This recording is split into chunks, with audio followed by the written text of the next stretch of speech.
From where I sit I see the stars, and down the chilly floor the moon between the frozen bars is glimmering dim and hoar. Without in many a peaked mound the glinting snowdrifts lie. There is no voice or living sound, the embers slowly die.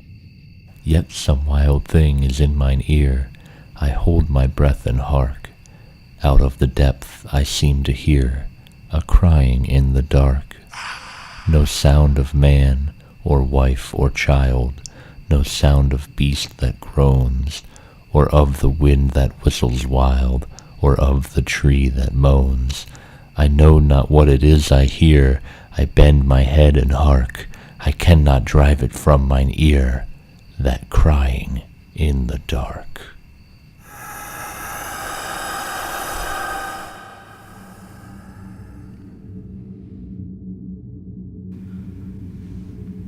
I rose at the dead of night and went to the lattice alone to look for my mother's ghost where the ghostly moonlight shone. My friends had failed one by one, middle-aged, young and old, till the ghosts were warm to me, then my friends that had grown cold.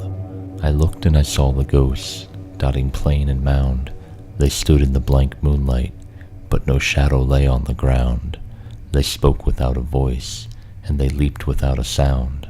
I called, "Oh, my mother dear," I sobbed. "Oh, my mother kind, make a lonely bed for me, and shelter it from the wind. Tell the others not to come to see me night or day, but I need not tell my friends to be sure to keep away."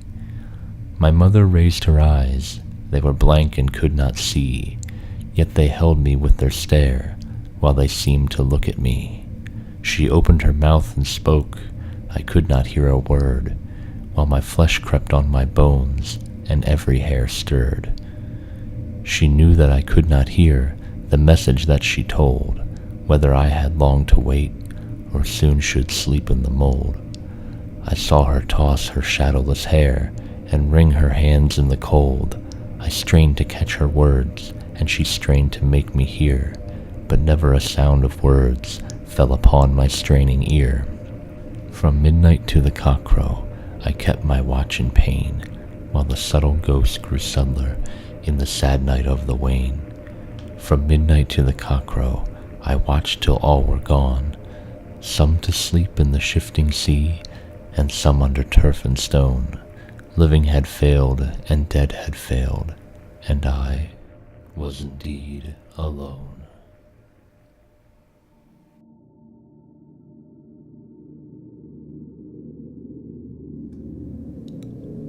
Whose woods these are, I think I know.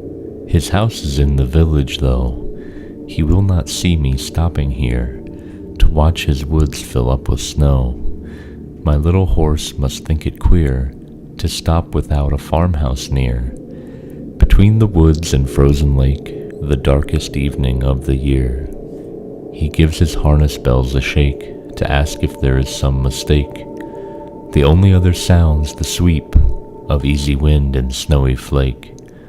The woods are lovely, dark and deep, but I have promises to keep, and miles to go before I sleep, and miles to go before I sleep.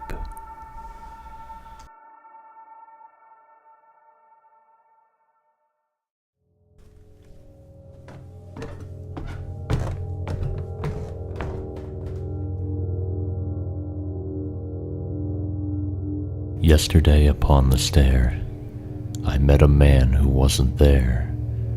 He wasn't there again today. I wish he'd go away. When I came home last night at 3, the man was waiting there for me. But when I looked around the hall, I couldn't see him there at all. Go away, go away. Don't you come back anymore. Go away, and please don't slam the door. Last night I saw upon the stair a little man who wasn't there. He wasn't there again today. Oh, how I wish he'd go away.